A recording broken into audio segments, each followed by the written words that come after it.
Mr. Barnabas of Qatar.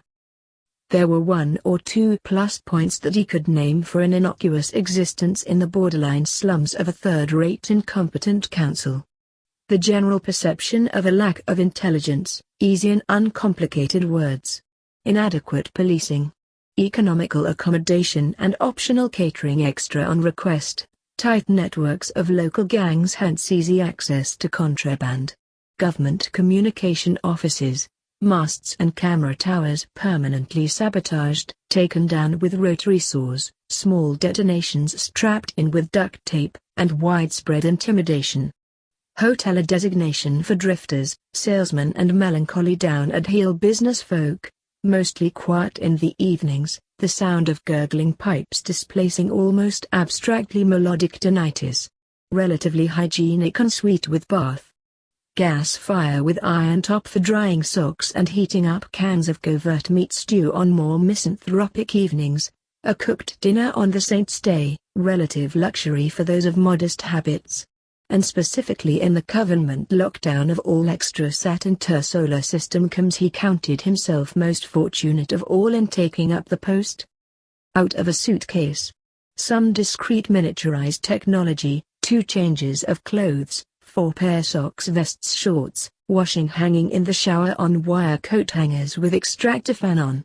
Easiest to hire dress suits for formalities, and most important of all, with a wide brim so eyes indiscernible, baseball cap or belt to contain photon scattering devices disguised as button and buckle. Work around the district near invisible.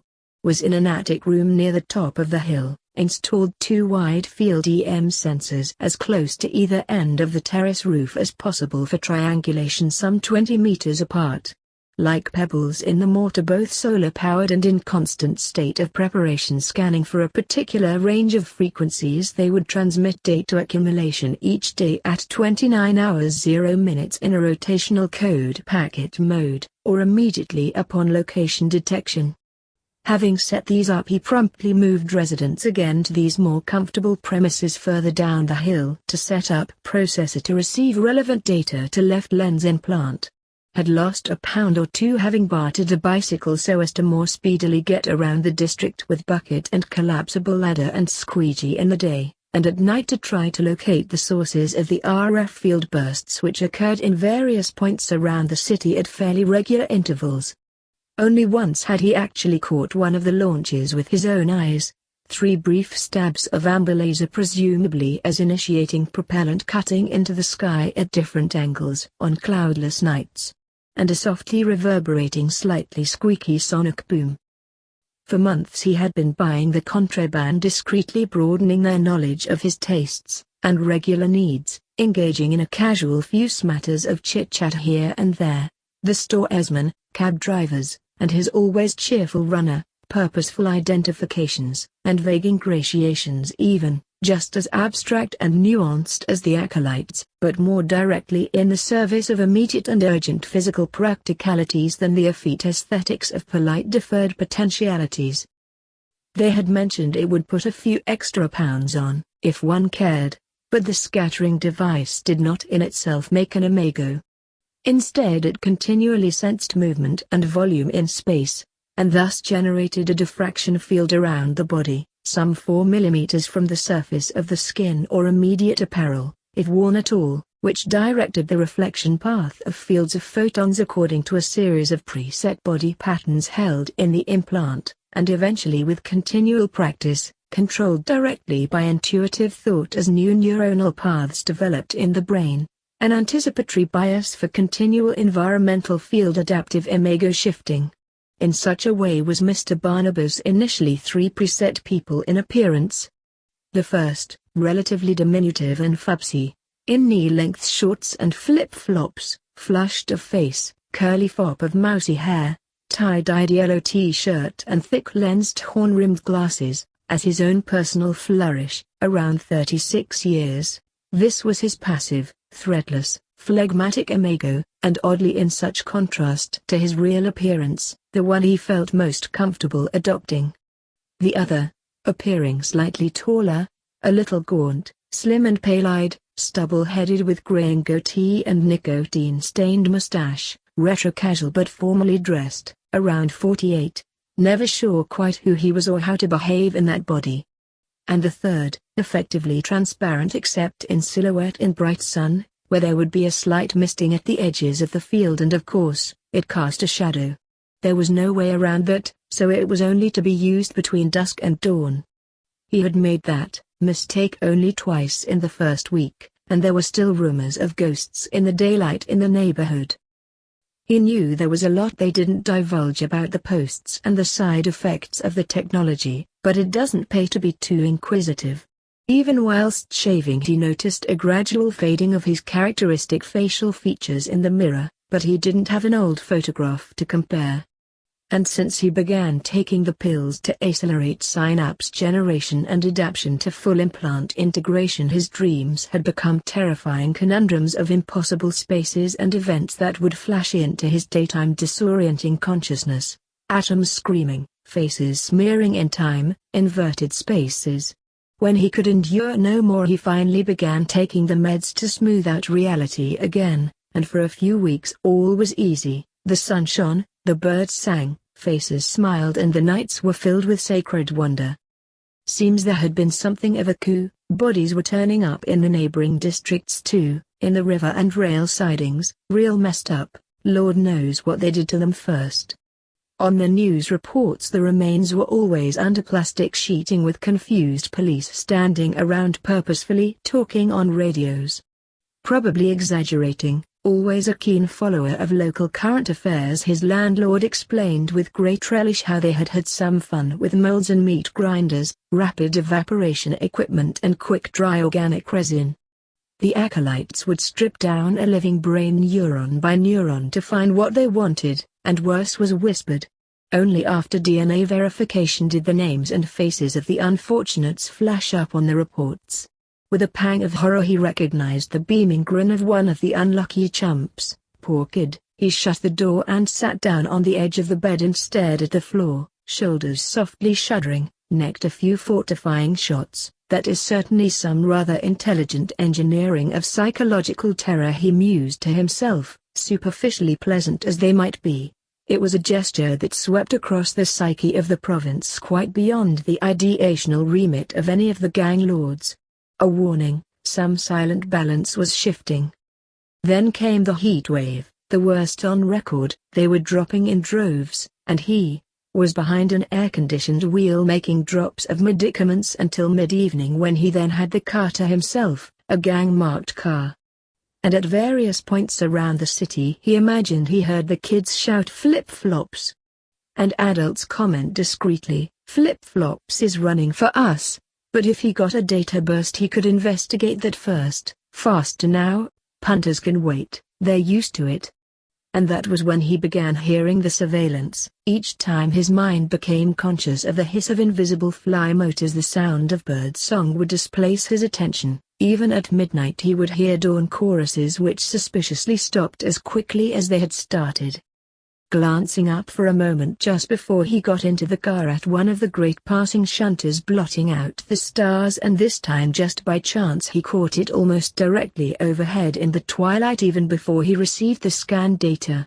He parked in the next street and in 2 minutes was outside a small Mexican sushi bar in the East Immigrant Quarter. Stumbled in backwards playing the drunkard. A door was quickly closed to a back room.